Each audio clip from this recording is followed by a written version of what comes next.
Hey, what's cracking everybody? Welcome back to Computer Games Hardware.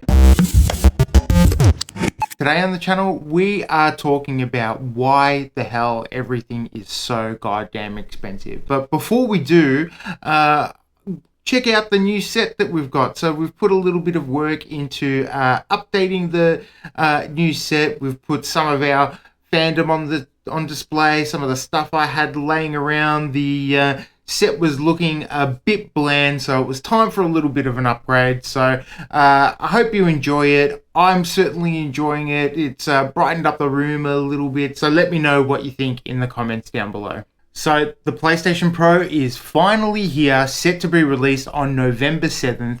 And if you've been following the channel for a little while, you probably know my feelings about the original PlayStation not being able to hit 4K 60 while advertising a 8K product on the box. I was really annoyed about the performance, particularly because it's got Zen 2 components and RDNA 2 components in the system that was nerfed considerably.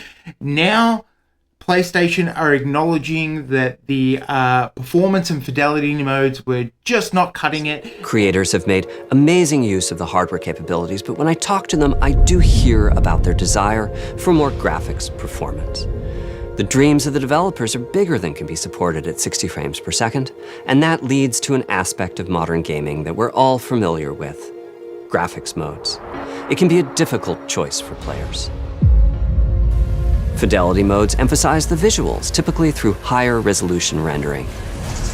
These modes might also have enhanced detail or use more ray tracing. But the games only run at 30 frames per second. The visuals can be choppier and the controls less responsive. Performance modes emphasize frame rate and interactivity, typically choosing to run at 60 frames per second, mainly by reducing the graphical detail until those frame rates can be achieved. And most PlayStation players were playing in performance mode, which, go figure. I think they're starting to clue in to that, people don't want to choose what kind of, if you buy a PlayStation, people were expecting to play games at 4K 60.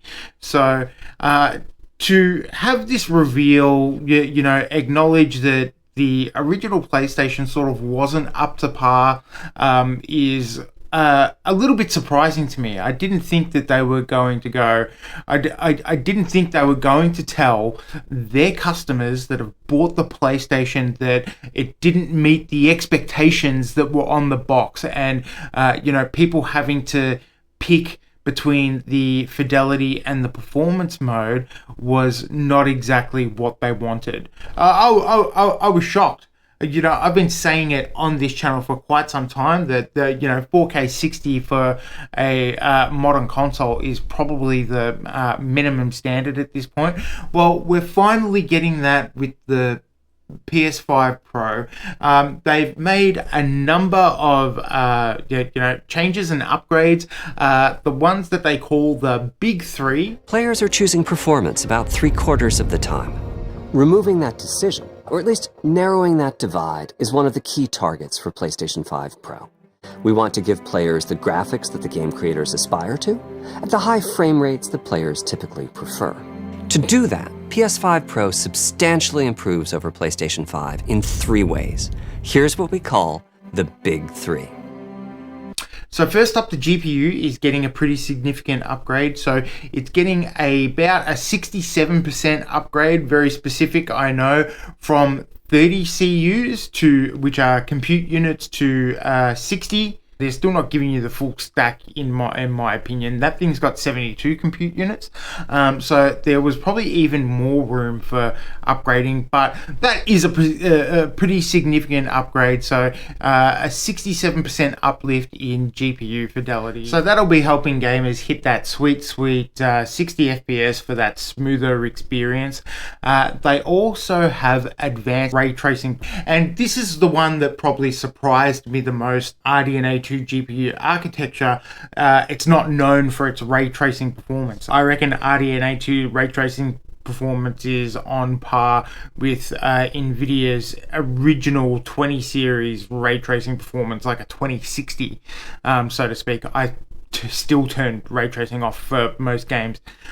So maybe PlayStation have some new technology. There's been plenty of time for ray tracing optimizations in games to improve. So it'll be interesting to see in real world how that looks. I'm looking forward to getting the play tests by DF and all those other awesome tech content creators. And the last thing that they did, and probably the most significant one, if we're being realistic, is the AI upscaling. So PSSR is PlayStation Spectral Super Resolution, which is akin to probably FSR 2.5, FSR 3, which will help boost the frame rate, up the clarity, and probably help the smoothness, get rid of some of that shimmering and stuff like that. That's probably going to make a big difference. Hey, just want to jump in here and say, if you're enjoying any of the content of Computer Games Hardware, please chuck us a like, share, and subscribe. And watching the videos through to the end really helps me out. We've had a whole bunch of new subscribers, so a big hello to you guys. Thanks for getting on board. Stick around for all the content that we've got. And as usual, big thank you to the OGs who stuck around from the start. Appreciate you all. For me, it's the price that really disappointed. So $700 US is an absolute slap to the face. This thing is fucking expensive. I looked at it and I was like, holy shit. The PlayStations haven't been this expensive since the PS3 days. Now, to be fair, in 2007, I bought a PS3 for over $1,000, right?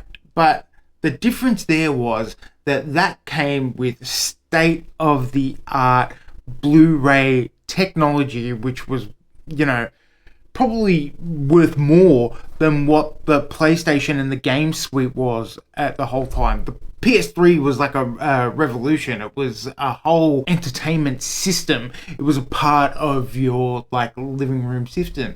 This fucking thing doesn't even have a disk drive, and the stand is sold separately. So I don't know if you remember, but the PS3 didn't even need a stand. It could sit vertical or flat all on its own. So, I am just fucking mind blown about how expensive this thing is. It is out of control. So just to put a point on it, there's been a lot of videos and stuff about how expensive it is in euros and in the US market.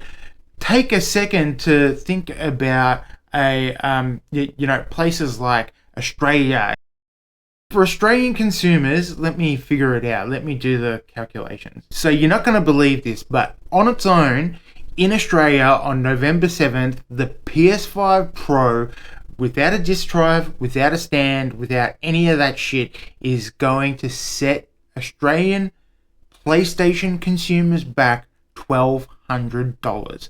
$1,200. That's not factoring in if you want to buy the stand. That's not factoring in if you want a disk drive, which people have been gobbling up at the moment because, obviously that's what they want.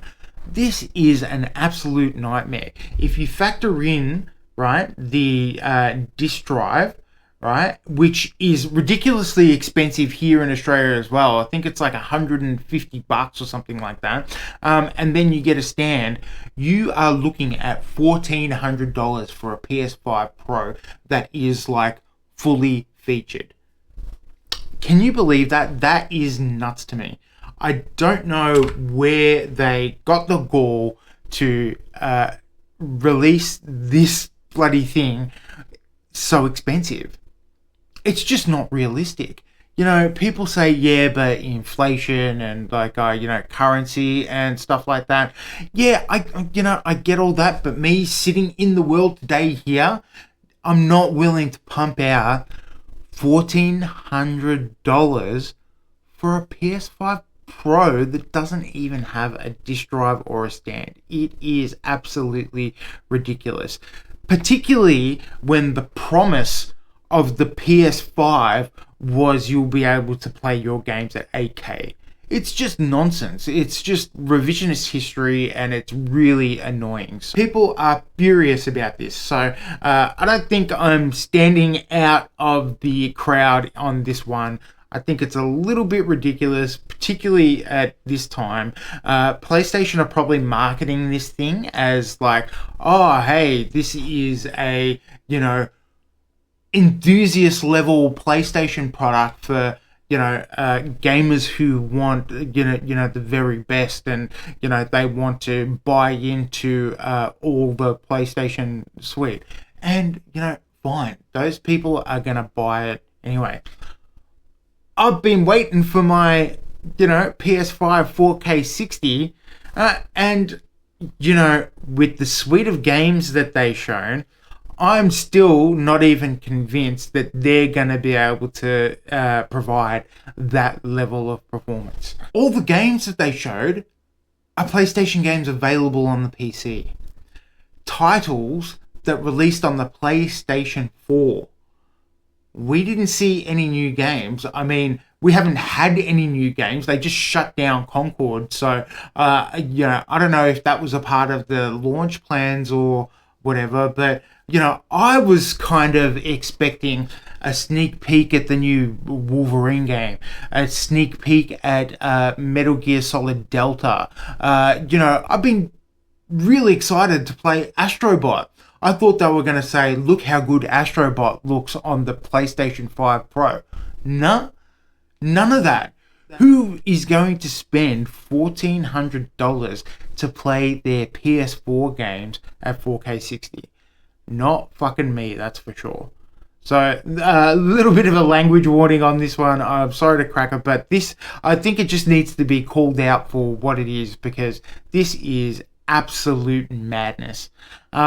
And do you know what? Things aren't getting any better across any of the tech sphere, any of the gaming sphere.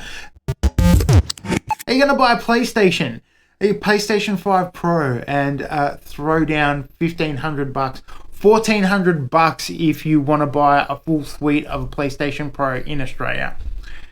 Not going to be for me. I'm going to be sticking to this. Is quickly turning into a retro gaming channel.